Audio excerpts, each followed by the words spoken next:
दर्शन शिकारे धरणीत बलागा शशिनि कलंक कोलेवनि मात्नो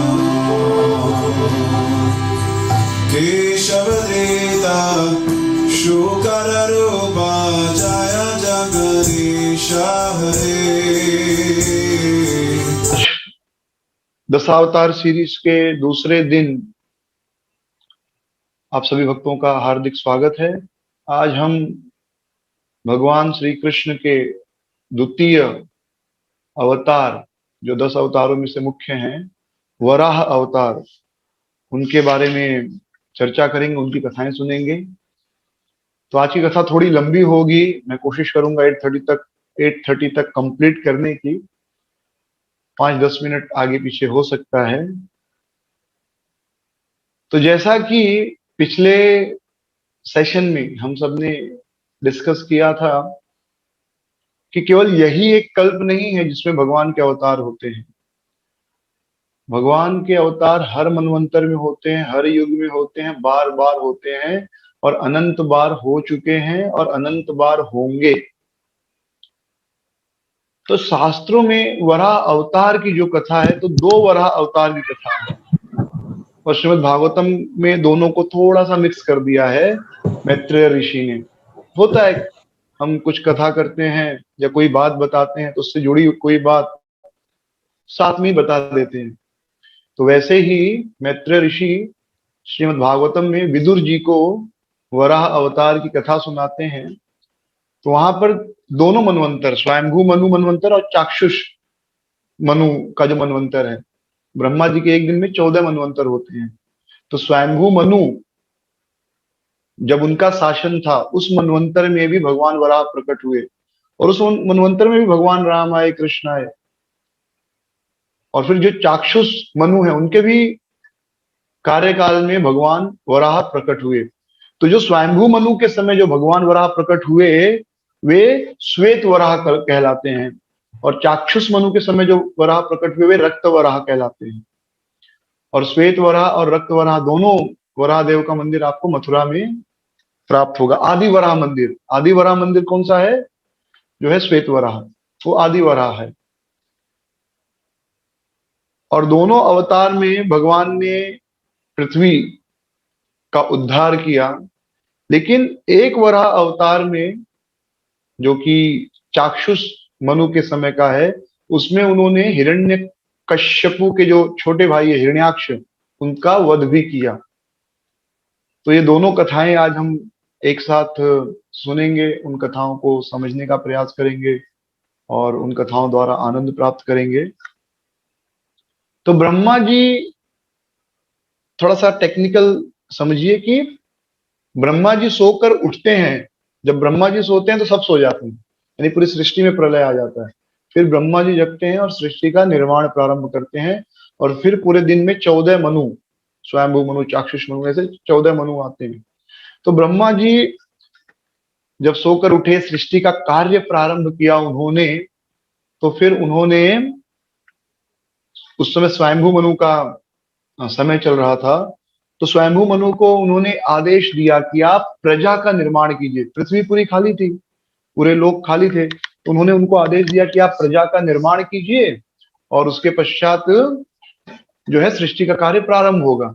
क्योंकि जैसे आप देखेंगे, सिडको शहर बनाती है, लेकिन जब तक लोग नहीं रहने आएंगे, शहर का क्या मतलब है? तो केवल बिल्डिंग बना देने से और पाइपलाइन बना देने से, इलेक्ट्रिसिटी बोर्ड बना देने से कोई फर्क नहीं पड़ता। वो सब होने के बाद लोग रहने आएंगे, तब उस शहर का कोई मतलब है। वैसे ही ब्रह्मा जी ने सृष्टि की रचना की, लेकिन अब लोग भी तो चाहिए रहने के लिए। तो उन्होंने मनु जो है स्वयंभू मनु, उनसे कहा कि अभी आप प्रजा का निर्माण कीजिए। तो स्वयंभू मनु ब्रह्मा जी की सुंदर स्तुति करते हैं, उनकी प्रार्थना करते हैं कि आप भगवान के बड़े शक्तिशाली सेवक हैं, भगवान आपको इस सृष्टि के निर्माण के लिए चुनते हैं, आप बड़े ही बुद्धिमान जीव हैं, और मुझे कृपया बताइए कि मैं जिस प्रजा का निर्माण करूंगा, वे लोग कहाँ रहेंगे? क्योंकि पृथ्वी तो डूब चुकी है। कहाँ डूब चुकी है? गर्भोदक सागर में, पाताल, पाताल में डूब गई है। तो पाताल का मतलब जो है, जीव गोस्वामी कहते हैं कि गर्भोदक सागर है वो, पाताल लोक नहीं। पृथ्वी पाताल से श्रेष्ठ है, पाताल में नहीं डूब सकती, वो गर्भोदक समुद्र में डूबी थी। तो ब्रह्मा जी सोचने लगे कि कैसे पृथ्वी को गर्भोदक सागर से बाहर निकालकर फिर से उसकी कक्षा में रखा जाए। हर ग्रह ऑर्बिट में घूमता है ना, अपने अपने ऑर्बिट में। तो ऐसा सोच रहे थे, चिंतन कर रहे थे। फिर उन्होंने कहा कि हम क्या कर सकते हैं, हमारे पास तो शक्ति नहीं है, भगवान ही कुछ कुछ करेंगे तो होगा। तो वहां पर श्रील प्रभुपाद जी बड़ा अच्छी बात लिखते हैं कि डिवोटीज में be perplexed but not depressed और नॉट डिस्करेज्ड। कि भक्त कभी कभी दुविधा में फंस जाते हैं कि क्या करें, लेकिन कभी हतोत्साहित नहीं होते, डिस्करेज नहीं होते, क्योंकि उनको पता है कि अंत में कोई ना कोई रास्ता भगवान अवश्य निकालेंगे।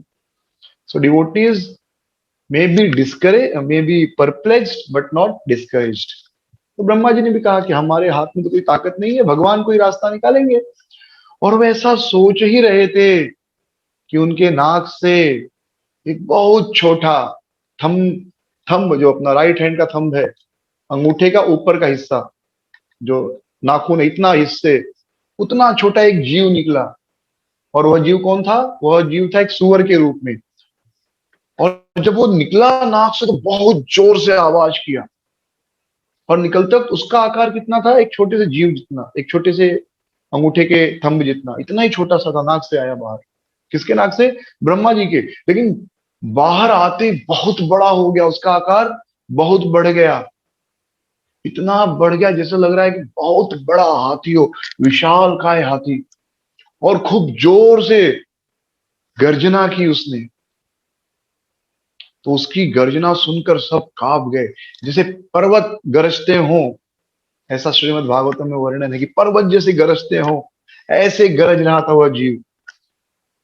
ब्रह्मा जी हैरान हो गए, कौन है ये, और मेरे नाक से कैसे आया, और निकला तो बहुत छोटा था, एकाएक इतना बड़ा कैसे हो गया ये।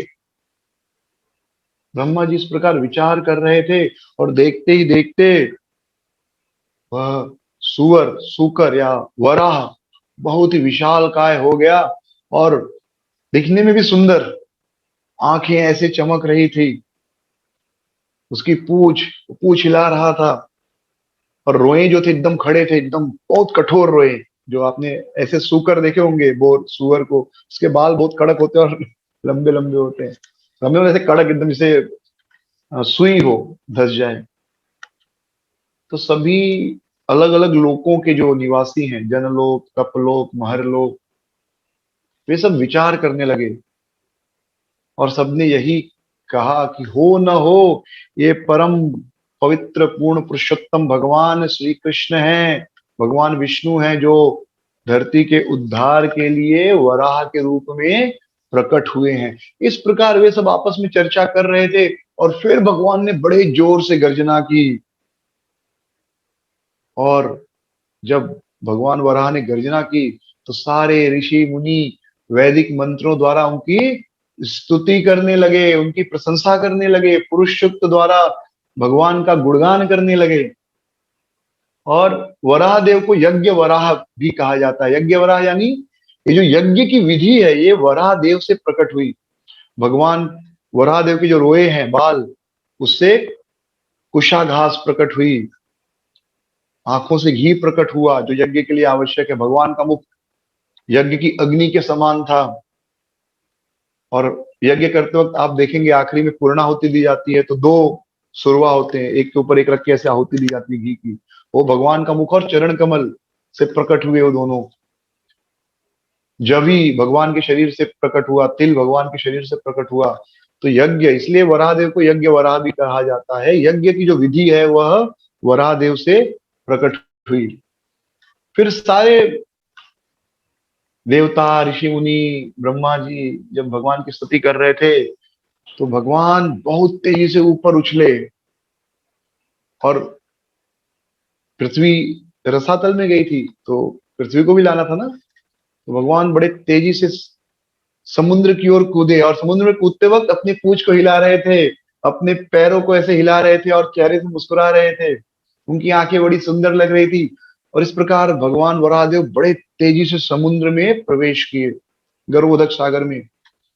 और जब भगवान प्रवेश किए तो क्योंकि उनका शरीर इतना बड़ा था, इतना विशाल काय था, ऐसा लगा जैसे कोई बड़ा पर्वत पानी के अंदर प्रवेश कर रहा हो।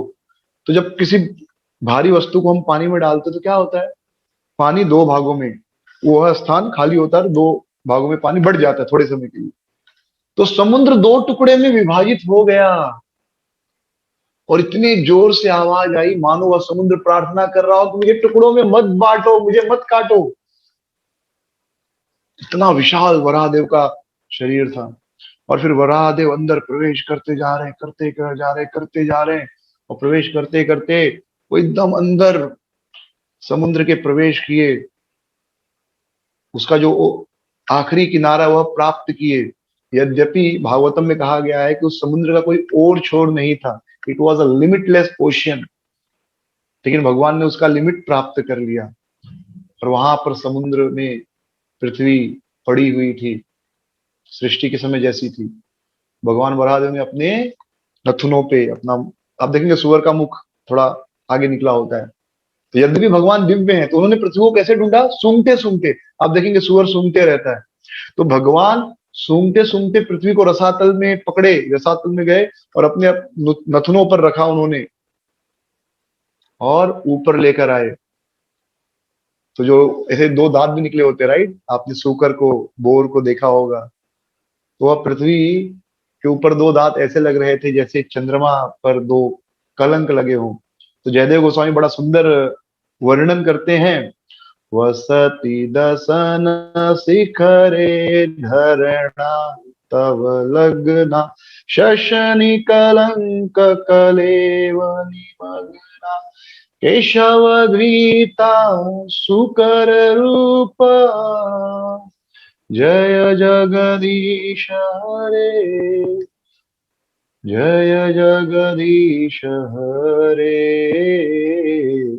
जय जगदीश हरे। तो ऐसा लग रहा था जैसे सुखदेव गोस्वामी कहते हैं कि मैं उन परम भगवान को प्रणाम कर रहा हूं जो सूकर रूप में, सूकर रूपा, सूकर रूप में, केशव धृता सूकर रूपा, भगवान केशव सूकर के रूप में प्रकट हुए और अपने टस्क में पृथ्वी को लेकर जा रहे हैं। जैसे वो जो दांत है वो कैसे लग रहे थे, जैसे पृथ्वी के ऊपर चंद्रमा पे दो कलंक लगे हों। और इस प्रकार जब वराहदेव समुद्र में से निकाल कर ला रहे थे तो रास्ते में उसे हिरण्याक्ष नामक असुर मिला। तो वह असुर जो है भगवान को चुनौती दिया, और भगवान ने हिरण्याक्ष का वध करके फिर पृथ्वी को उस उनके ऑर्बिट में स्थापित किया। अब विदुर जी प्रश्न पूछते हैं। तो देखिए वास्तव में इतनी घटना जो थी जिसमें वो हिरण्याक्ष का वध नहीं करते, पृथ्वी को रसातल से निकालकर फिर से उसके ऑर्बिट में स्थापित करते, ये जो है स्वयंभू मनवंतर की कथा है। लेकिन मैत्रेय ऋषि दोनों को कनेक्ट कर देते हैं और हिरण्याक्ष की कथा भी जोड़ देते हैं इसी में कि भगवान ने हिरण्याक्ष का वध किया। तो विदुर जी ने पूछा कि भगवान ने हिरण्याक्ष का वध क्यों किया? जो आदि दैत्य, सबसे पहला दैत्य कौन था इस पृथ्वी पर? हिरण्याक्ष। तो हिरण्याक्ष जो था वो कैसे भगवान से युद्ध करने आया, क्यों भगवान से युद्ध किया, भगवान ने क्यों और कैसे उसका वध किया, और इतना शक्तिशाली कैसे था कि भगवान को चुनौती दे रहा है? और फिर मैत्रेय जी फिर से कथा सुनाते हैं। तो ये पूरी कथा भागवतम में देखेंगे तो एक ही कथा की एक ही थ्रेड है पूरा, कि एक ही कथा में है। पर जीव गोस्वामी बताते कि ये दो अलग अलग कथाएं और दोनों वराह अवतार हैं, इसलिए हम दोनों वराह अवतार की चर्चा कर रहे हैं। तो भागवतम में बहुत सुंदर वर्णन है, मैत्रेय जी वर्णन करते हैं आगे कि दिति जो कश्यप मुनि की, कश्यप ऋषि की पत्नी थी, तो एक दिन संध्या के समय कश्यप मुनि गायत्री अग्निहोत्र कर रहे थे, ध्यान में बैठे थे, ध्यान कर रहे थे भगवान का। और उस समय संध्या के समय, इवनिंग टाइम, ट्विलाइट का टाइम था, उस समय दीति जो है बहुत ज्यादा काम भावना से प्रेरित हो गई। उन्हें बहुत ज्यादा सेक्सुअल अर्ज फील हो रहा था कि मुझे अब पति का संग चाहिए। और उस समय उनके पति पूजा में बैठे थे, ध्यान में बैठे थे। लेकिन अदिति इस समय, माता अदिति इतना उस समय काम वासना से उनका शरीर परेशान हो रहा था, उनका शरीर काम वासना से इतना उनको कष्ट दे रहा था कि वे ये भी भूल गए कि इस समय पति के साथ संबंध नहीं करना चाहिए। तो ये अपने पति के पास गई, उन्होंने अपने पति से हाथ जोड़ा पति के सामने और अपने पति से कही कि देखिए हमारे पिता, हमारी जब हम 13 बहनों को, हम सबसे पूछा हमारे पिता ने कि तुम किसे अपना पति चुनना चाहती हो, तो हम 13 बहनों ने आपको चुना। तो प्रभुपाद जी एक अच्छी बात बताते हैं कि पहले भी स्त्रियों को अपना पति चुनने की आजादी थी, सिलेक्शन द्वारा पति चुनने की आजादी थी, फ्री एसोसिएशन द्वारा नहीं। यानी आप किसी व्यक्ति के बारे में जानती हैं तो उनको आप अपना पति चुन सकती हैं, लेकिन फ्री मिक्सिंग नहीं होना चाहिए। शादी के पहले लड़का लड़की घूम रहे हैं, फिर रहे हैं, फिर अच्छा इसे पति चुनना, ऐसे नहीं। सुनकर उन्हें पता होता था ये व्यक्ति अच्छा, ये व्यक्ति ऐसा, वो सुनते थे लोगों के बारे में, फिर उसमें से किसी को अपना पति वे स्वीकार कर दी थी। तो उन्हें अनुमति थी अपना पति चुनने की, सिलेक्शन द्वारा, कोई जबरदस्ती नहीं थी। लेकिन एसोसिएशन द्वारा नहीं। एसोसिएशन मतलब बाहर घूम रहे हैं लोग, लड़कों से अलग अलग मिलके फिर ये पसंद आ गया, ऐसा अनुमति नहीं था, पर चुन सकते थे। तो दीति ने कहा कश्यप ऋषि से, ये हमारी बहन, हमारी 13 बहनों ने आपको अपने पति के रूप में चुना। मेरी सभी बहनों को पुत्र है, केवल मुझे ही एक पुत्र नहीं। मुझे भी, कोई भी स्त्री कब भाग्यशाली बनती है, जब उसे पुत्र प्राप्त होता है। तो मुझे भी पुत्र होने चाहिए, मुझे भी बेटे होने चाहिए। और ये पति के द्वारा पत्नी को दिया गया सबसे बेस्ट उपहार है। और यह उपहार पति के अलावा कोई भी व्यक्ति स्त्री को नहीं दे सकता, पुत्र और कोई नहीं दे सकता, पति ही दे सकता है। वह स्त्री भाग्यशालिनी है। तो मैं आपसे प्रार्थना करती हूँ, मुझे पुत्र दीजिए, और इस समय मैं काम वासना से पूरी तरह परेशान हूं, तो मुझे आपका संग चाहिए। तो उन्होंने, साधारण रूप से क्या होता है, जब कोई भी स्त्री सीधे सीधे अपने पति से इस प्रकार नहीं कहती है, क्योंकि स्त्रियों में एक बहुत बड़ा गुण होता है, क्या? शर्म, लज्जा, हया, शाइनेस। तो वे सीधे सीधे अपने पति से ये बात नहीं कहती कि उन्हें उनके पति का शरीर का संग चाहिए, ऐसा सीधे नहीं बोलती, बल्कि वे अपनी चेष्टाओं द्वारा पति को आकर्षित करने का प्रयास करती, सुंदर रूप से सज कर सवर कर, इनडायरेक्टली वे पति से कहती हैं, सीधे सीधे मुख से नहीं बोलती। लेकिन दीति इतना ज्यादा काम से प्रेरित हो गई थी कि उन्होंने सीधे सीधे अपने पति से कह दिया कि मुझे आपके अंग संग की इच्छा है। मैं काम काम का जो बाण है, कामदेव है, वो मुझ पर आक्रमण कर रहे हैं, और आप मुझे कृपया अपना संग दीजिए और मेरी काम वासना को तृप्त कीजिए। तो कश्यप ऋषि ने, कश्यप ऋषि बहुत सुंदर स्त्री धर्म का और गृहस्थ आश्रम के बहुत सुंदर गुणगान किए हैं इन श्लोकों में। कश्यप ऋषि कहते हैं कि अरे मैं भाग्यशाली हूं कि तुम्हारे जैसी पत्नी मुझे प्राप्त हुई है। पत्नी के द्वारा ही व्यक्ति धर्म, अर्थ, काम और मोक्ष सब कुछ प्राप्त कर सकता है। और पत्नी उस किले के समान है जिसके अंदर रहकर पुरुष जो इंद्रिय रूपी, इंद्रिय तृप्ति रूपी जो शत्रु है, काम, क्रोध, लोभ, मद, मोह, मत्सर, उनसे बच सकता है। अब किसी पुरुष को काम वासना आ गई तो वो अपनी पत्नी की शरण ले सकता है। अगर वो विवाहित नहीं है तो फिर दूसरी स्त्रियों पर नजर डालेगा, बलात्कार करेगा, वेश्या के पास जाएगा, तो पाप होगा वो। तो इस प्रकार पत्नी जो है पति की रक्षा करती है। तो पत्नी की शरण लेकर कोई भी पुरुष, पत्नी रूपी किले की शरण लेकर कोई भी पुरुष काम वासना से बच सकता है, काम, क्रोध, लोभ जैसे जो शत्रु है उनसे वो बच सकता है। लेकिन और ये पति का कर्तव्य है कि अपनी पत्नी की शारीरिक इच्छाओं को पूर्ण करे और उसे पुत्र प्रदान करे। लेकिन अभी संध्या का समय है, तो आप थोड़े समय और रुक जाइए, उसके पश्चात में आपकी जो भी इच्छा है उसे अवश्य पूर्ण करूंगा।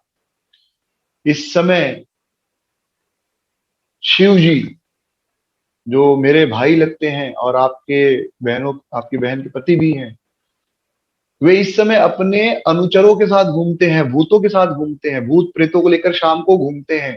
भूत प्रेत इन्होंने शिव जी की शरण ली है। क्यों शिव जी की शरण ली है? क्योंकि शिव जी इतने दयालु हैं कि वे भूत प्रेतों का भी उद्धार करते हैं। अगर समझिए हमें कहा जाए कि आप भूत प्रेतों को प्रचार कीजिए, वहां पर आपको एक जगह लेक्चर देने जाना है जहां पर 100 भूत आएंगे, तो आपकी हमारी हिम्मत होगी वहां पर लेक्चर देने जाने के लिए? हमारी हिम्मत नहीं होगी। लेकिन शिव जी इतने दयालु हैं कि वैसे लोग जिन्होंने भूत प्रेत कौन बनते थे, बहुत पापी हैं, बहुत पापी लोग, तो ऐसे पापियों का भी तो कोई उद्धार करना चाहिए, तो शिव जी उनका उद्धार करते हैं। तो उन्होंने भूत प्रेतों ने अपने उद्धार के लिए उनकी शरण ली हुई है, और इस समय वे अपने अनुचरों के साथ घूमते हैं और देखते हैं कि इस समय अगर कोई स्त्री पुरुष संग कर रहे हैं तो वे अपने जो उनके अनुचर है भूत प्रेत, उनको भी शरीर देना है ना, भूत प्रेत के शरीर से मनुष्य का शरीर, तो उसे वो भेज देते हैं कि जाओ इसके गर्भ में चले जाओ।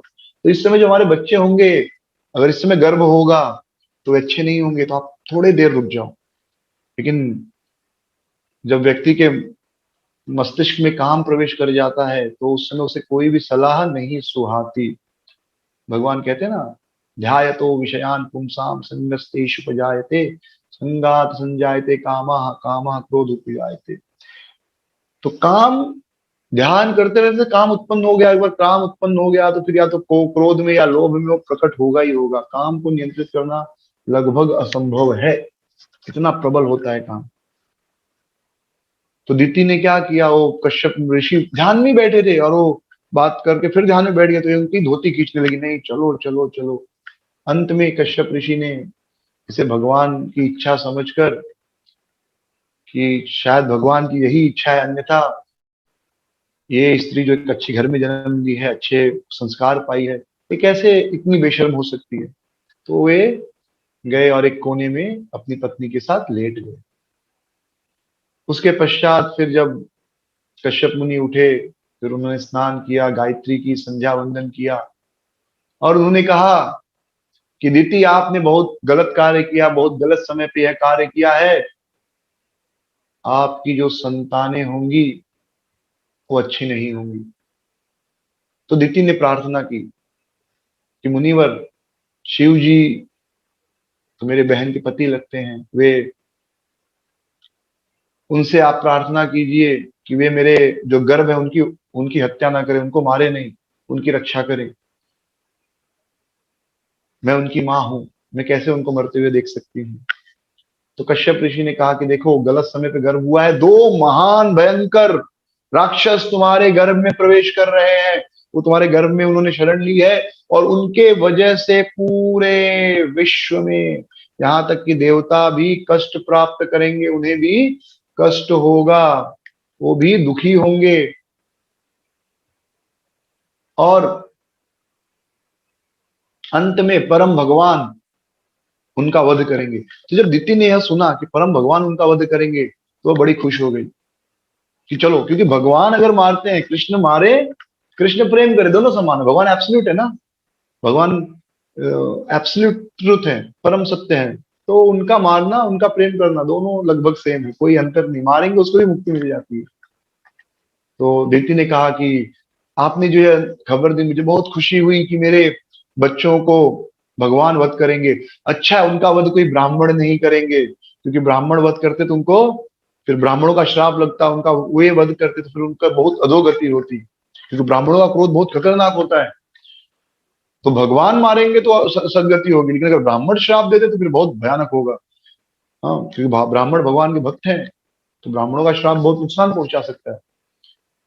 तो मुझे बड़ी खुशी है कि परम भगवान मेरे बच्चों को वध करेंगे और मेरे बच्चों को मुक्ति मिलेगी। तो ऐसे दिति बहुत खुश हो गई। तो इस प्रकार जब दिति को कश्यप मुनि ने खुश देखा, तो उन्होंने कहा कि दिति, तुम्हारी यह नम्रता, तुम्हारा पश्चाताप देखकर भगवान बहुत प्रसन्न हुए होंगे, और तुम्हारे बेटे का बेटा, यानी हिरण्यकश्यपु का बेटा प्रहलाद, तो तुम्हारे बेटे के बहुत सारे बेटे होंगे, उसमें एक भगवान का महान भक्त बनेगा, और इतना महान भक्त बनेगा कि देवता भी उसकी स्तुति करेंगे, और भगवान के प्रिय सहचरों में एक होगा, वो भगवान को प्रकट करेगा। तो दीप्ति को बड़ा आनंद आया कि चलो बेटा नहीं कम से कम पोता तो मेरा भगवान का भक्त बनेगा।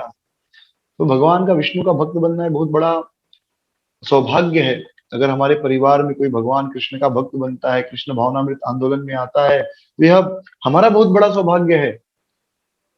शास्त्रों में कहा गया है, नृत्यंती पितरे सर्व नृत्यंती च पितामह मदवंशे वैष्णवे जातः समेत्राता भविष्यति। यदि किसी के घर में कोई वैष्णव जन्म लिया या कि कोई भक्त बन गया, यानी कोई व्यक्ति जिस दिन से माला लेकर हरे कृष्ण महामंत्र जप करने लगता है, वैष्णव मंत्र जप करने लगता है, तो उस दिन जो है सारे जो पितर हैं स्वर्ग में या नरक में जहां पर भी हैं, वो बड़े खुश होते, बड़े प्रसन्न होते। नृत्यंती पितरे सर्व, सारे पितर पितामह, नृत्यंती च पितामह, सब नाचने लगते हैं कि मदवंशे वैष्णव जात, मेरे घर में, हमारे वंश में वैष्णव का जन्म हुआ है। दीक्षा होती है मतलब जन्म हुआ, राइट। अब जिस दिन माला लिए, नाम जप करने लगे, उस दिन हमारा जन्म हुआ, नया जन्म हुआ। इसके पहले पाप कर रहे थे, अब भगवान का नाम ले रहे, तो नया जन्म है। तो वे बड़े खुश होते कि हमारे घर में एक आदमी वैष्णव बन रहा है, उसकी दीक्षा हो रही है, और एक दिन यह हमारा अवश्य उद्धार करेगा। तो दीप्ति भी बड़ी खुश हो गई कि चलो बेटा न सही, लेकिन बेटे का बेटा, यानी मेरा पोता जो है वो महान भक्त बनेगा। कौन? प्रहलाद महाराज आए ना, हिरण्यकशिपु के पुत्र हैं प्रहलाद महाराज। तो समय त्राता भविष्य, एक दिन अवश्य मेरा उद्धार करेगा। बड़े खुश हुए वे, दीप्ति माता बड़ी खुश हुई।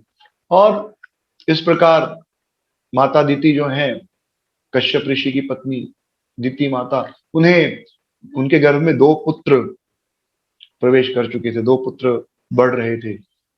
दीति माता देवताओं के प्रति इतनी दयालु थी, जीवों के प्रति इतनी दयालु थी कि 100 साल तक उन्होंने प्रसव नहीं किया, डिलीवरी नहीं की। वो नहीं चाहती थी कि ये दोनों असुर बाहर आए और लोगों को कष्ट हो। जितने दिन ये मेरे गर्भ में रह सकते रहने दो, क्योंकि बाहर आते ही देवताओं को, साधुओं को, ब्राह्मणों को, वैष्णवों को कष्ट देंगे, तकलीफ देंगे, देवताओं को तकलीफ देंगे। हिरण्यकशिपु तो इतना बड़ा दुष्ट था कि देवता भी डरते थे, कांपते थे हिरण्यकशिपु से। सूर्य और चंद्रमा को उसने अपने घर का नौकर बना रखा था। किसी से कुकिंग कर, देवता हिरण्यकशिपु के घर में महल में काम करते थे, कोई बर्तन धोता था, कोई पोछा मारता था। ये हालत हो गई थी, इतना शक्तिशाली था वो, इतना शक्तिशाली था कि देवता भी उनके घर पे नौकरी करते थे, हाँ, डर के। अगर वो अपनी आंख थोड़ी टेढ़ी कर दे तो सूर्य चंद्रमा डर जाते थे। सूर्य थोड़ा सा गर्म हो गया तो ऐसे वो टेढ़ा आंख से देखता था, सूर्य समझ जाते थे ज्यादा गर्मी होगी तो थोड़ा ठंडा करते थे, ज्यादा ठंडे हो गए फिर टेढ़ी आंख से देखता था, फिर थोड़ा सा गर्म हो जाते थे वो। पूरे रिमोट कंट्रोल से, कैसे हम एसी को कंट्रोल करते हैं वैसे कंट्रोल करते थे वो हिरण्यकशिपु केवल अपनी आंखों से। यहां तक कि नारद ऋषि भी हिरण्यकशिपु की जय बोला करते थे, इतना भय था हिरण्यकशिपु का। लेकिन नारद ऋषि को पता था कि हिरण्यकशिपु तो भगवान के भक्त हैं, जय विजय पार्षद हैं, इसलिए उनको जय बोलने में कोई तकलीफ नहीं थी। वो तो भक्त के भाव से ही उनकी जय बोला करते थे। तो जब ये दोनों गर्भ माता दीति के गर्भ में थे, जय हिरण्यकशिपु और हिरण्याक्ष, तो उनके गर्भ का प्रभाव इतना था, जैसे कोई व्यक्ति खराब हो तो उसका वाइब्रेशन भी बड़ा बुरा होता है, आसपास भी असर पड़ता है। तो वैसे ही दोनों जब दीति माता के गर्भ में थे, उस समय से ही चारों ओर अशुभ लक्षण प्रकट होने लगे। सूर्य का तेज फीका होने लगा, चंद्रमा की शीतलता कम होने लगी, सूखा पड़ने लगा, बाढ़ आने लगी, भूकंप आने लगे, सारे देवताओं का तेज कम होने लगा। सारे देवता ब्रह्मा जी के पास गए, उन सबने ब्रह्मा से पूछा कि ब्रह्मदेव, आप तो सृष्टि के नियंता हैं, आपने सृष्टि का निर्माण किया है, भगवान ने आपको शक्ति दी है सृष्टि के निर्माण की। ये कौन 2 लोग हैं जो दिति के गर्भ में आए हैं और जिनके वजह से हम सब इतने कष्ट में हैं, सारा ब्रह्मांड कष्ट पा रहा है। तो ब्रह्मा जी ने कहा कि देखो, मैं कुछ कर नहीं सकता, ये दोनों कोई साधारण लोग नहीं है। एक बार मेरे 4 पुत्र कौन? सनक, सनातन, सनंदन और सनत कुमार, ये चारों पुत्र एक बार वैकुंठ गए। किसके दर्शन के लिए? विष्णु के दर्शन के लिए। तो ये वैकुंठ जा रहे थे इन्होंने, तो वैकुंठ के 7 दरवाजे हैं। आप श्रीरंगम में चले जाइए, रंगनाथ जी, तो वैकुंठ जैसा अब 7 दरवाजे बनाए गए हैं, और फिर 7वां दरवाजा पार करेंगे तो भगवान विष्णु बड़े सुंदर ऐसे लेटे हुए हैं, बहुत सुंदर। जब मैं पहली बार उनके अर्चा विग्रह को देखा तो पता नहीं मन बड़ा आकर्षित हुआ, मतलब बोलते ना देखते ही मन अटैच हो जाए, बहुत सुंदर वो स्वरूप देखकर बहुत सुंदर लगता है। ऐसे सोए हाथ एक बाहर निकला, तो वैसे वैकुंठ 7 दरवाजे, 7वें दरवाजे के बाद कौन है? वैकुंठ लोग, जहां पर विष्णु और लक्ष्मी जी रहती हैं। तो 6 दरवाजे पार कर गए मेरे चारों पुत्र। 7वें दरवाजे पर पहुंचे पहुंचे तो वहां पर 2 द्वारपाल थे। कौन 2 द्वारपाल? जय और विजय। तो जय और विजय पहरा दे रहे थे। तो जय विजय पहरा दे रहे थे, तो उन्होंने इनको अंदर आने से रोक लिया, इन्हें अंदर आने नहीं दिया। कहा ठहरो, तुम सब अंदर नहीं जा सकते, क्योंकि ये 4 कुमार जो थे छोटे छोटे बालक थे,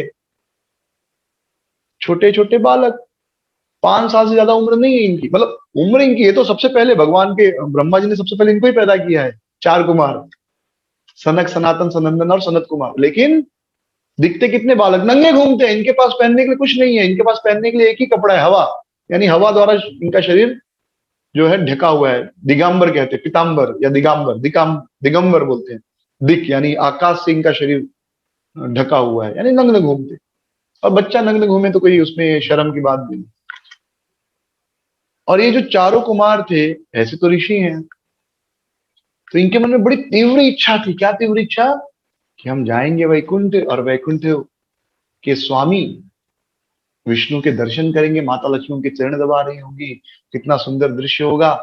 तो इतनी तीव्र लालसा थी। और जब हमारी कोई तीव्र लालसा होती है और उस समय हमको कोई रोकता है तो बहुत तेजी से गुस्सा आता है, बहुत जोर से गुस्सा आती है। एक बार एक बेटा सिगरेट पी रहा था, तो एकाएक पिताजी उसके कमरे में आ गए। तो बच्चे ने फटाफट सिगरेट जेब में डाल दी छिपाने के लिए, सिगरेट बुझा नहीं पाया। पिताजी ने कहा क्या हो गया बेटा, ये धुआं कहाँ से निकल रहा है? हाँ, कुछ जल रहा है क्या? तो बेटे ने कहा कुछ जल रहा है क्या, सिगरेट विगरेट पी रहे थे क्या? बेटे ने कहा सिगरेट नहीं पिया है, पर आपने बात ही ऐसी की कि मेरा दिल जल रहा है। राइट, हमारी जब कोई लालसा होती है तीव्र ना, और कोई रोकता है तो बहुत क्रोध आता है, बहुत गुस्सा आता है। तो उनकी तो इच्छा क्या थी, सीधे भगवान को देखने की, भगवान के दर्शन की। और 6 दरवाजे पार कर गए, 7वां बस गेट पर पहुंचे और अंदर गए, और सीधे भगवान विष्णु दिखाई देंगे। लेकिन रोक दिया इन्होंने, रुको आप सब बालक कैसे जा सकते हो अंदर? तो इन चारों को बड़ा क्रोध आया। उन्होंने कहा कि तुम हो कौन रोकने वाले? भगवान विष्णु वैकुंठ के जो राज्य में कोई भी व्यक्ति दुश्मन हो ही नहीं सकता किसी का, द्वैत हो ही नहीं सकता। अद्वैतम, मेरा द्वैत राज्य है, यहाँ पर कोई किसी का शत्रु नहीं। तुम्हें क्यों लगा कि हम भगवान विष्णु के शत्रु हैं? तुम हमें क्यों रोक रहे हो? How can you stop us, how dare you, बोलते ना। ऐसे चारों गुस्से में थे, एकदम चेहरे उनके लाल लाल हो गए थे, आंखें एकदम लाल लाल हो गई थी। मतलब तुम्हारी हिम्मत कैसे हुई हमको रोकने की? तुम सब ढोंगी हो, भगवान विष्णु के तुम पार्षद हो ही नहीं सकते, तुम भगवान के द्वारपाल हो ही नहीं सकते। इतने क्रोध में थे चारों कुमार। तुम्हें हम श्राप देते हैं, ऐसा श्राप कि तुम वैकुंठ से नीचे गिर जाओ, वैकुंठ में तुम रहने के योग्य नहीं हो। यहाँ पर कोई भी ऐसा व्यक्ति नहीं रह सकता जिसके मन में द्वेष हो। द्वेष मतलब शत्रु है, ये मित्र है, इसको कहते हैं द्वेष। वैकुंठ में कोई शत्रु है ही नहीं, वहां पर सब मित्र ही हैं। शत्रु जैसा शब्द कोई सोच भी नहीं सकता। लेकिन अब भगवान की इच्छा थी तो हो गया। और जब ऐसे भी क्रोध में थे तो दोनों द्वारपाल जय विजय, इनका चेहरा भगवान विष्णु के समान ही सुंदर था, हाथ में शंख चक्र गदा पद्म भी लिए थे। उनका चेहरा थोड़ा फीका पड़ने लगा, आंखों से आंसू आने लगे, वो डर गए कि तो हमें श्राप दे रहे हैं। उन्होंने तुरंत हाथ जोड़ लिया, बोला ऋषिवर हमें क्षमा कीजिए, न जाने हमसे कैसे ये गलती हो गई, हम आपसे क्षमा प्रार्थना करते हैं। और आपसे एक ही प्रार्थना करते कि आप हमें कोई भी श्राप दीजिए और हमें कहीं पर भी भेज दीजिए, लेकिन खाली एक चीज का आशीर्वाद दीजिए कि हम कभी भी कृष्ण को भूले नहीं, बस। बाकी हम नरक में रहें, स्वर्ग में रहें, नरक में रहें, पाताल में रहें, सुअर बने, कुत्ता बने, बिल्ली बने, कुछ भी बने, भगवान की विस्मृति ना हो। क्योंकि वास्तविक सुख तो भगवान को स्मरण करने में है। और वास्तविक दुख भगवान को भूलने में। बस यही संसार में दो सुख और दुख है। सुख क्या है? भगवान को याद करना, स्मरण करना, असली सुख उसमें ही है। और असली दुख क्या है? भगवान को भूल जाना। इसके अलावा कुछ सुख और दुख नहीं है इस संसार में। तो और जब इस तरह बातचीत चल रही थी तो शोरगुल हुआ दरवाजे पे। जैसे कुछ शोरगुल होता तो हम बाहर निकल के देखते ना, क्या हो गया क्या हो गया। तो वैसे तुरंत विष्णु बाहर आए अपनी प्रिया लक्ष्मी देवी के साथ, और सब स्थिति समझ गए। तो उन्होंने कहा, अरे विप्रवरो, मेरे इन सेवकों ने आपके चरण कमलों में अपराध किया है, और सेवकों का अपराध स्वामी का अपराध होता है। तो इन्होंने गलती की है, मेरी गलती है, मैं आपसे क्षमा मांगता हूं। आप सब मेरे भक्त हैं, और अगर मेरा हाथ भी मेरे भक्तों के विरोध में चले तो मैं अपने हाथ को भी काट दूंगा। तो जब चार कुमारे सुने तो उनको जय और विजय के भाग्य का, कि कितने भाग्यशाली है, भगवान इनको अपना अंग बता रहे कि मेरे हैं। देखिए, आप स्मरण करिए, कभी भी आप नोटिस कीजिए, अगर दो बच्चे खेल रहे हैं, एक आपका बेटा एक कोई दूसरा, और हो सकता है कि आपके बेटे ने नहीं, दूसरे बच्चे ने गलती की हो, लेकिन डांटेंगे आप अपने बेटे को ही। क्यों? क्योंकि वो आपका है। तो डांटने का अधिकार अपने बेटे को ही होता है। अधिकार से हम अपने बेटे को ही डांट सकते, पड़ोसी के बेटे को नहीं डांट डांट सकते, मुश्किल है, भले उसकी ज्यादा गलती हो, लेकिन अपने बेटे पे अपना हक होता है। तो ऐसे भगवान कह रहे हैं कि मैं अपने शरीर को भी काट सकता हूं, अपने हाथ को भी काट सकता हूं, अगर उसने उस हाथ ने आपके खिलाफ कोई अपराध किया हो। तो इन्होंने अपराध किया तो मैं क्षमा मांग रहा हूं। यानी भगवान कह रहे हैं कि मेरे भक्त मेरे हैं, अपना बता रहे थे। तो और फिर उपदेश देने लगे कि जो ब्राह्मण है वो मुझे बहुत प्रिय है, आप सब बड़े उच्च कोटि के ब्राह्मण हैं। और जब भगवान विष्णु बाहर आए थे तो उनके चरण कमलों में हमेशा क्या रहती है? तुलसी, चरण तुलसी। इसलिए जो भी घर में जिनके भी डीटीज है, राधा कृष्ण है, उनको हमेशा कृष्ण के चरणों में तुलसी रखनी ही चाहिए। चरण में बहुत महत्वपूर्ण है, तुलसी जी हमेशा भगवान के चरणों में रहती है। तो वो तुलसी की जो गंध आई, और वो गंध जब इन्होंने सूंघा, चार कुमारों ने, तुरंत उनका मन एकदम शांत हो गया, एकदम वो प्रसन्न हो गए, खुश हो गए। और फिर बड़ी सुंदर, पूरा एक चैप्टर ही है, बहुत सुंदर डिस्कशन है जिसमें भगवान ब्राह्मणों को, वैष्णवों का गुणगान करते हैं, और फिर चार कुमार भी भगवान विष्णु का गुणगान करते हैं। और फिर वे अंत में कहते हैं कि हम अब यहाँ से प्रस्थान करेंगे, आपका दर्शन हो गया, आपको जो उचित लगे सजा दे दीजिए। वास्तव में सजा के अधिकारी तो नहीं है। और अन्य ग्रंथों में बताया गया है कि भगवान विष्णु ने उनसे पूछा, जय विजय से, कि तुम्हें 3 असुर वाले जन्म चाहिए, राक्षस वाले, जिसमें तुम मेरे शत्रु बनोगे, या 7 भक्त वाला जन्म। तो जय विजय ने कहा कि नहीं, हमको 3 राक्षस बना दीजिए जिसमें हम आपको खूब याद करेंगे, और जल्दी से आपके पास वापस आ जाएंगे, 7 जन्म तक हम वेट नहीं कर सकते। तो भगवान ने उन सबको वास्तव में प्रॉमिस किया कि तुम जाओ, डरो मत, मैं चाहूं तो इनका श्राप निष्फल कर सकता हूं, इनका श्राप लगेगा नहीं, लेकिन ये मेरी इच्छा थी।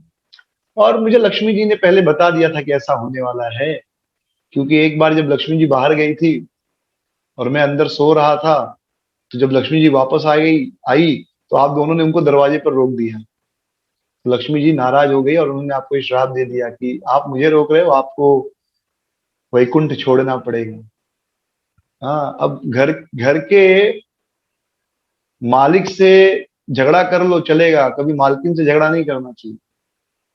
मालिक से झगड़ा करोगे रख लेगा, मालकिन से झगड़ा कर दिया तो विदाई पक्की है, श्योर, 100%। कभी पति पत्नी में झगड़ा हो गया और आपको किसी का पक्ष लेना है तो भाई पत्नी का साइड ले लो, उसके भाई माता जी जो बोल रहे हैं वही सही है। फिर आपका वो घर में एंट्री बना रहेगा, लेकिन आपने माता जी के खिलाफ बोलकर पति का साइड ले लिया। हाँ, प्रभु जी का साइड ले लिया, तो भले आप सही थे और हस्बैंड वाइफ का एका भी हो जाए, लेकिन आप वो घर में कभी एंट्री नहीं कर पाओगे। हाँ, नहीं, ये सच्चाई है। सोचिए वैकुंठ में हो गया तो यहाँ पे क्या बड़ा बात है। तो अब लक्ष्मी जी को रोकने की क्या जरूरत थी, मैं तो आज तक नहीं समझ पाया। जय विजय को क्यों रोक लिए भैया? उनका ही घर है, मालकिन आ रही है तो आने दो भाई, एक बार नारायण को रोक लेते। अगर लक्ष्मी जी ने बोला होता कि भाई जब तक मैं नहीं बोलूंगी किसको आने मत देना, तो आप नारायण को रोक देते तो कुछ नहीं होता।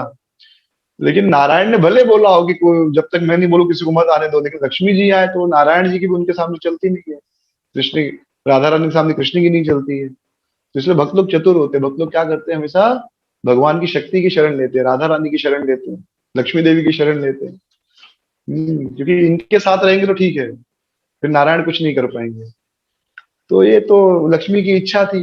पर आप जाओ और खूब क्रोध में आप मुझे हमेशा चिंतन करोगे। देखिए, गुस्से में हम आदमी को ज्यादा याद करते हैं, जिससे आप प्रेम करते हैं उसका आप कम याद कर पाते हैं, लेकिन जिससे हम नफरत करते हैं ना, उसकी स्मृति ज्यादा होती है।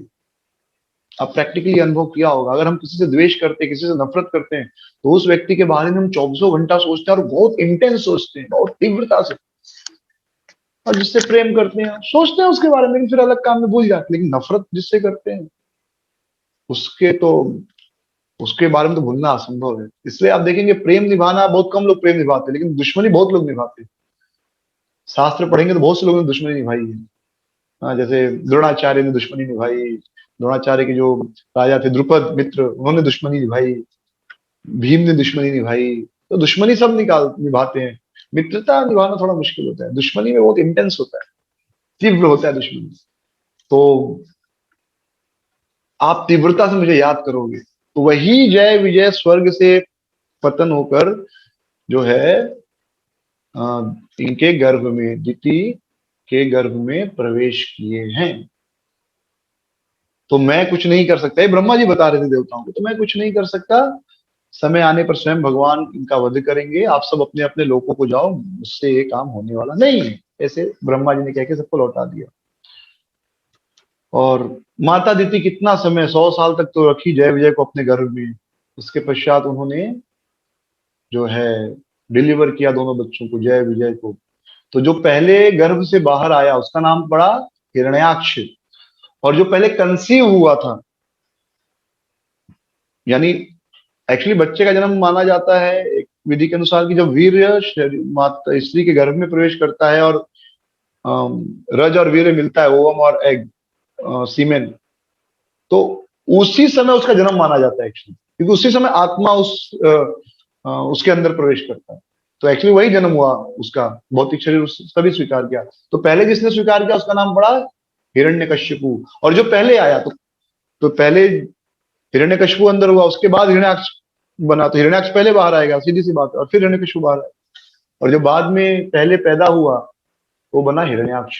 और दोनों जब पैदा हुए तो ऐसा लगा जैसा चारों ओर कोहराम मच गया, जोर जोर से बिजली चमक रही थी, पृथ्वी में कंपन हो रहा था, भूकंप आ रहे थे, शियार रो रहे थे, हाँ, गायें आंखों से आंसू बहा रही थी, शियार जोर जोर से हुआ हुआ कर रहे थे, उनके मुख से अग्नि निकल रही थी, ऐसा लग रहा था।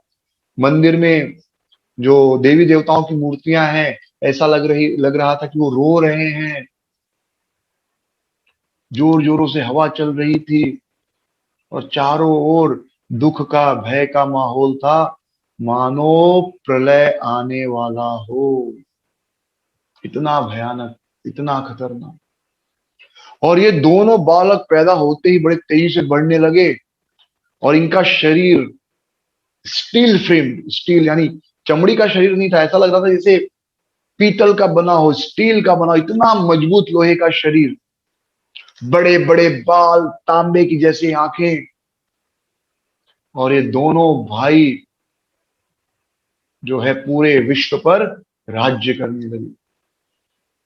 तो हिरण्यकशिपु ने तो भगवान की तपस्या की और ब्रह्मा जी से वर प्राप्त किया।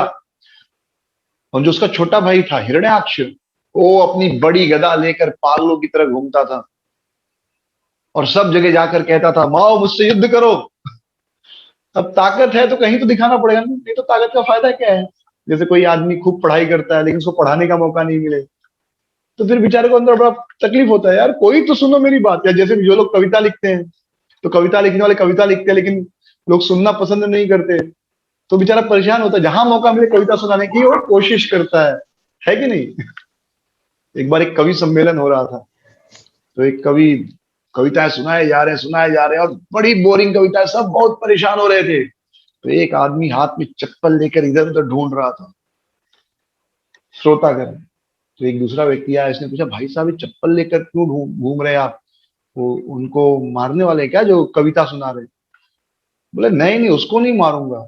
मारूंगा तो उसको जिसने उसको बुलाया है। मैं उसको ढूंढ रहा हूँ कि इसको बुलाया किसने। तो कभी कभी होता है आदमी अपनी कविताएं अपनी कहानियां सुनाना चाहता है, क्योंकि लिखा है इतना तो किसी को तो सुनाना है। लेकिन सबको पता है भाई सुनेंगे तो परेशान ही होंगे, तो लोग सुनना नहीं चाहते। या आप बहुत अच्छा क्रिकेट खेलते तो आप हर जगह अपना क्रिकेट दिखाने की कोशिश करेंगे, आप बहुत बुद्धिमान है तो हर जगह अपनी बुद्धिमानी दिखाने की कोशिश करेंगे। वैसे हिरण्याक्ष इतनी ताकत थी, बड़ा गदा लेकर घूमता था, लेकिन अब लड़े कौन उससे? स्वर्ग में सारे देवता छुप गए, जहां जाता था लोग छुप जाते थे। तो इस प्रकार सब जगह घूमा, कोई उसके साथ युद्ध करने को तैयार नहीं। तो वह फिर समुद्र में गया, समुद्र के अंदर गया गया और भोगवती नगर है वरुण देव की राजधानी, वहां पहुंचा। तो वरुण देव देवताओं में सबसे शक्तिशाली माने जाते हैं। तो वे वरुण देव के पास पहुंचे और वरुण देव को उन्होंने ऐसे झुककर प्रणाम किया और वरुण देव से कहा, हे देवताओं में सबसे श्रेष्ठ, हंसते हुए उनका मजाक उड़ा रहा था वो, हंसते हुए, हे देवताओं में सबसे श्रेष्ठ वरुण देव, कृपया मुझे युद्ध की भिक्षा दीजिए, मैं आपसे युद्ध करना चाहता हूं, इस दीन पर दया कीजिए। मजाक उड़ा रहा था उनका, उनके ऊपर हंस रहा था। उनके पैर पैर छूता है कब आदमी? अपने से बड़ों का हम पैर छूते ना। तो दिखा रहा था, देखो मैं आपसे छोटा हूं, आपसे कुछ मांग रहा हूं, मुझे भिक्षा दो, गिफ्ट दो, वरदान दो। और वरदान में क्या दो? युद्ध दो, मुझे आपसे युद्ध करना है। वरुण देव ने भी सोचा कि इससे युद्ध करके कोई लाभ नहीं, मूर्ख व्यक्ति है। वरुण देव ने कहा, I am too old to fight with you, combat with you, मैं बहुत बूढ़ा हो गया हूं आपसे युद्ध करने के लिए, अब मेरी उम्र हो गई है, मुझसे युद्ध करके आपको कोई आनंद नहीं आएगा। आपको अगर युद्ध करना है ना, तो आप जो आदि पुरुष हैं, हरि विष्णु, उनसे युद्ध करो ना, वो आपके एकदम पक्का मुकाबला करेंगे, आप दोनों का मजा आएगा आपको लड़ाई करने में। बच्चे से युद्ध करके क्या करोगे आप? और जब उनसे आप युद्ध करोगे तब आपको पता चलेगा, आप जमीन पर पड़े रहोगे और गीदड़ और सियार आपका मांस खाएंगे, यानी इनडायरेक्टली बता रहे तुम मर जाओगे उनसे युद्ध करने में। लेकिन इसने वो सब सुना नहीं, इसने खाली यही सुना कि वही एक आदमी जो उससे युद्ध करने के लायक है। तो ढूंढने लगा, किसको? हरि को, विष्णु को, जिसे बड़े बड़े देवता योगी गण तपस्या करके हजारों लाखों साल तपस्या करके नहीं ढूंढ पाते, उसको हिरण्याक्ष युद्ध करने के लिए ढूंढ रहा है। और भगवान तो परम रसिक व्यक्ति हैं, हर रस का आनंद लेते हैं, वीर रस का भी आनंद लेते हैं, मुक्कालात करने में उनको भी मजा आता है। तो नारद जी पहुंच गए, उन्हें हिरण्याक्ष को बताया कि जाओ, इस समय भगवान वराह के रूप में, एक सुअर के रूप में पृथ्वी रसातल में डूब गई है, उसे उद्धार कर रहे हैं, जाओ लड़ लो। तो ये पहुंचा और उस समय भगवान वराह के रूप में समुद्र को अपने टस्क पर रखे हुए लेकर जा रहे थे। तो सुअर तो कैसे भी गंदा दिखता है, आपने सुअरों को देखा है, पूरा शरीर मिट्टी में एकदम कीचड़ में लेटते हैं। तो भगवान वराह देवी रसातल से आ रहे थे, पूरा शरीर में कीचड़ लगा था।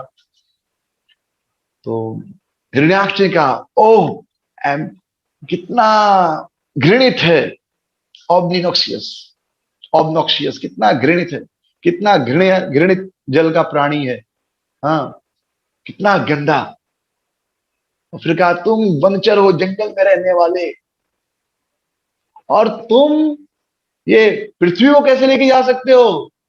ये पृथ्वी हमारे राज्य के लिए है, मेरे रहते रहते बिना मुझसे युद्ध किए तुम इस पृथ्वी को नहीं लेके जा सकते, मुझसे युद्ध करो। और इस प्रकार वह भगवान को बहुत भला बुरा कहने लगा कि तुम तो जंगल में रहने वाले जंगली पशु हो। तो अगर कोई आपको मुझे जंगली पशु कह दे तो कितना गुस्सा आएगा। और सोचिए, परम भगवान को हिरण्याक्ष ऐसे कह रहा था। तो भगवान को दुख हुआ मन में, लेकिन भगवान ने सोचा कि पहले मैं पृथ्वी को उद्धार कर दूं, फिर इससे युद्ध करता हूं। भाई जो काम के लिए आओ वो तो कर लूं, नहीं तो आप कोई काम के लिए गए, 10 लोग आपको भटकाएंगे तो आप उनसे लड़ने में लग जाओगे, अपना काम छूट जाएगा। तो भगवान सिखा रहे हैं, आप जिस काम के लिए गए पहले वो काम करो। भटकाने के लिए बहुत लोग हैं, जैसे कभी कभी हम यूट्यूब पे या नेट पर कुछ ढूंढना होता है, उसके लिए जाते हैं और तब तक कुछ दूसरा लिंक देखते हैं और वो करने लग जाते हैं। व्हाट्सएप पे किसी को मैसेज भेजना है कुछ अर्जेंट, तो व्हाट्सएप खोलते हैं, तो मैसेज भेजना, लेकिन देखते कुछ मैसेज आया, वो मैसेज चेक करते हैं, और फिर मैसेज चेक करने में वो भी भूल जाते हैं कि किसको व्हाट्सएप इमरजेंसी करना था कुछ। लेकिन भगवान ने ऐसा नहीं किया, भगवान सिखा रहे जो काम के लिए गए हो पहले वो कर लो। अगर आज के जमाने में एक बड़ा टूल है व्हाट्सएप को, लेकिन आप सबको अनुभव होगा, मैसेज हम किसी को भेजने के लिए, इमरजेंसी मैसेज, कुछ अर्जेंट मैसेज भेजने के लिए हम व्हाट्सएप खोलते हैं, लेकिन फिर मैसेज चेक करने के चक्कर में फिर इतने सारे वीडियो ये वो, फिर उसमें फंस जाते हैं और वो भूल ही जाते हैं, फिर बाद में वापस याद आता है। तो भगवान एक बड़ी उत्तम श्रेष्ठ शिक्षा दे रहे हैं, पहले जो काम के लिए आए हो वो काम करो। भटकाने वाले बहुत लोग मिलेंगे, भटकना नहीं। तो भगवान गए, उन्होंने पृथ्वी में अपनी शक्ति प्रवेश कराई, और पृथ्वी फिर हवा में फिर से तैरने लगी, अंतरिक्ष में तैरने लगी। तो भगवान जब पृथ्वी को लेकर जा रहे थे, तेजी से आगे आगे भाग रहे थे, तो हिरण्याक्ष भी उनके पीछे पीछे भाग रहा था अपना गदा लेकर, और कह रहा था अरे रण छोड़, रण छोड़। भगवान रण छोड़ के भाग रहे थे ना, तो इस भगवान एक बार रण छोड़े कृष्ण रूप में, लेकिन इधर भी रण छोड़े, भाग रहे थे, लेकिन फिर लड़े भी। तो रण छोड़ नहीं कह सकते उनको ऐसे एग्जैक्टली। तुम भाग रहे हो, शर्म नहीं आती तुमको? अरे तुमने कितने मेरे भाई बंधुओं को मारा है, आज मैं तुम्हें मार कर फिर तुम्हारा सर फोड़कर और उसमें जल डालकर अपने पितरों को अर्पण करूंगा, और तब जाकर उनको संतुष्टि मिलेगी। और तुम जैसे बेशर्म व्यक्ति तुम भाग रहे हो, तुम जैसा बेशर्म व्यक्ति यही करेगा।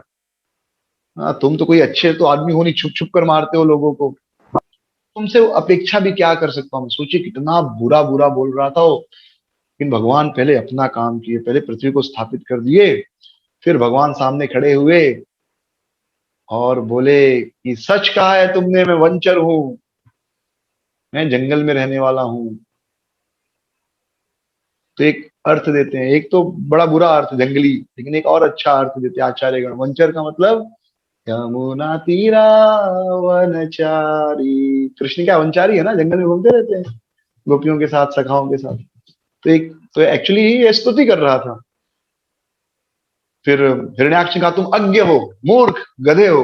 लेकिन एक अज्ञ का मतलब विश्वनाथ चक्रवर्ती ठाकुर बताते हैं जिससे कुछ भी नहीं छुपा हो, कुछ भी नहीं, जिसको ऐसा कुछ भी नहीं जो उसको पता नहीं, यानी सब कुछ पता हो। तो भगवान ही असली अज्ञ है, सब कुछ उनको पता है।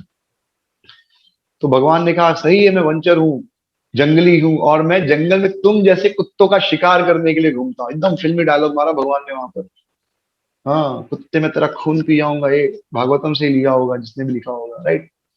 ये डायलॉग है, बहुत फेमस डायलॉग है, कुत्ते में तेरा खून पी जाऊंगा।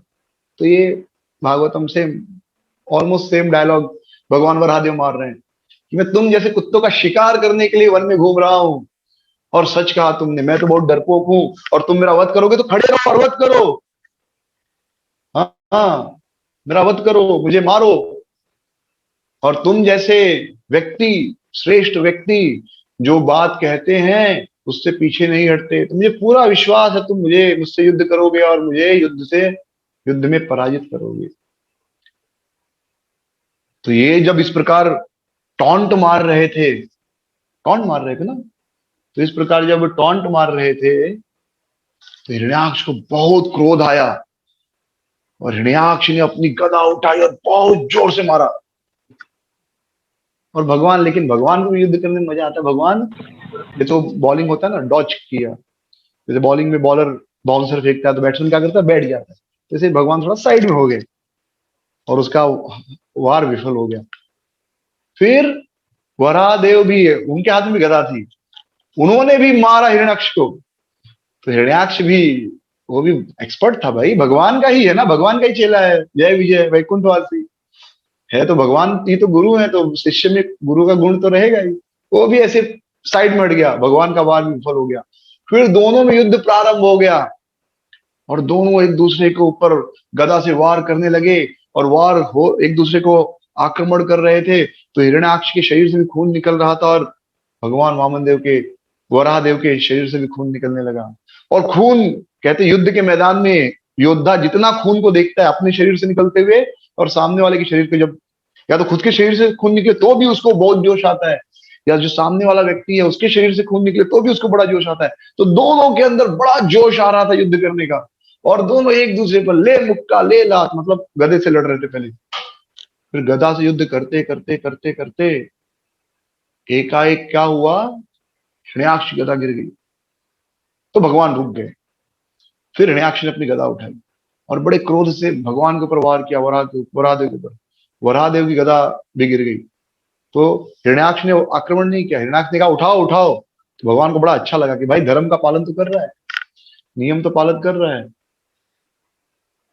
फिर हिरण्याक्ष ने फिर गदा, लेकिन हिरण्याक्ष ने फिर अपनी जब गदा उठाई और भगवान के ऊपर आक्रमण किया, और बड़े जोर से आक्रमण किया, इतनी जोर से कि भगवान के हाथ से गदा जब स्लिप हो गई तो सारे देवता और ब्रह्मा जी एकदम भयभीत हो गए, कांपने लगे।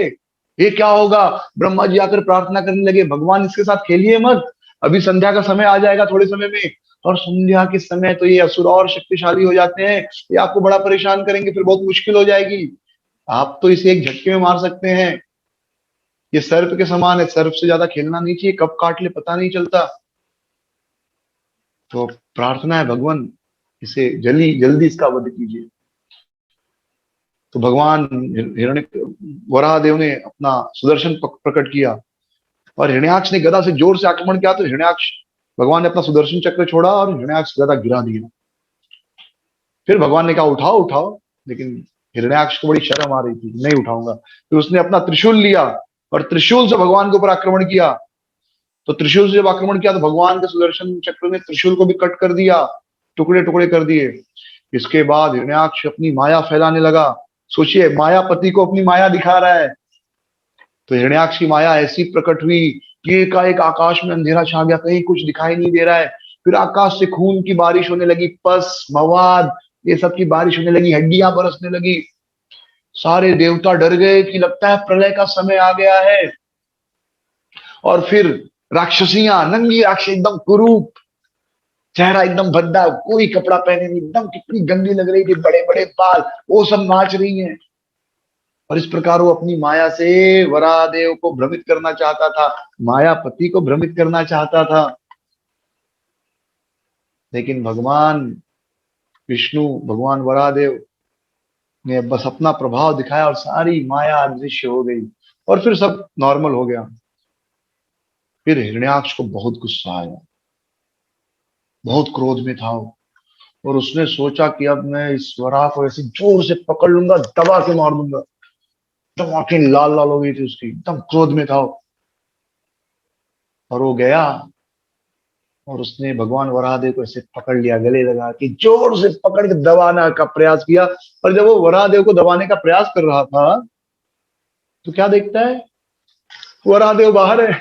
कब्जे में नहीं, पहले कब्जे में थे लेकिन फिर कब्जे से बाहर निकल गए। अब सोचिए, भगवान को बांधने चला है। भगवान को बड़े बड़े योगी बांधना चाहते, नहीं बांध सकते। भगवान को यशोदा मैया बांध सकती है खाली क्योंकि प्रेम है, केवल भक्त बांध सकते हैं क्योंकि प्रेम है। राधा रानी बांध सकती है क्योंकि उनके मन में कृष्ण के लिए प्रेम है। तो प्रेम से ही भगवान को बांध सकते हैं, प्रेम नहीं है तो कैसे बांध सकते हैं? तो हिरण्याक्ष बांधना चाहता था अपनी ताकत से। हम ताकत से कृष्ण को कभी नहीं बांध सकते, केवल प्रेम से बांध सकते हैं। उसके पश्चात भगवान ने क्या किया, कान के नीचे एक दिया।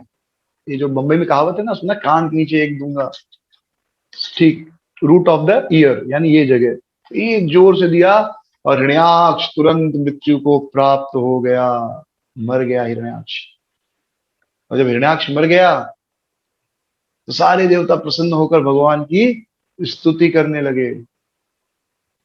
तो हिरण्याक्ष कितना विशाल काय राक्षस था, कितना शक्तिशाली राक्षस, लेकिन भगवान वराहदेव का एक कान के नीचे एंड गेम ओवर। तो वैसे ही हम भक्तों को भी अपने जीवन में बहुत सारे प्रॉब्लम्स होंगे, बहुत बहुत बड़े बड़े प्रॉब्लम्स होंगे। तो उन प्रॉब्लम को मत देखिए, बस ये याद रखिए कि भगवान का एक छोटा सा झापड़ उन सभी समस्याओं को समाप्त कर सकता है। भगवान के लिए हमारी समस्याएं कितनी बड़ी है, बस उतनी कि हिरण्याक्ष को एक झापड़ देने जैसी। तो भक्तों को हमेशा पूरा विश्वास होना चाहिए भक्ति में। डिवोटी में be perplexed but not discouraged, हमेशा इसको याद रखना चाहिए।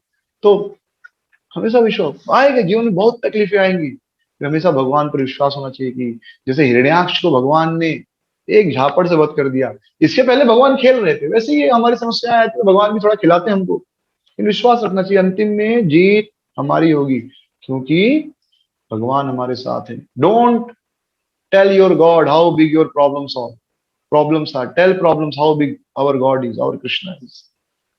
तो समस्याओं को देख कर बोलो कितनी बड़ी समस्या है, समस्या को बोलो मेरे भगवान बहुत बड़े है, समस्या एकदम चुटकी है, एक चुटकी में समाप्त हो जाएंगी। तो ऐसे भगवान वराहदेव को हम प्रणाम करते हैं, जिन्होंने उद्धार किया माता पृथ्वी का, और एक नहीं दो दो बार, और हिरण्याक्ष जैसे असुर का वध किया, और वे हमारी समस्याओं को भी ऐसे ही समाप्त करें। और हमारी सबसे बड़ी समस्या है हमारा भक्ति में मन नहीं लगना, हमारा मन भटकना। तो भगवान वराहदेव की कृपा से हमारी ये समस्या भी समाप्त हो सकती है अगर हम उनसे प्रार्थना करें। So I would stop here. Thank you very much. If you like this video, please like, share and subscribe our channel. Hare Krishna.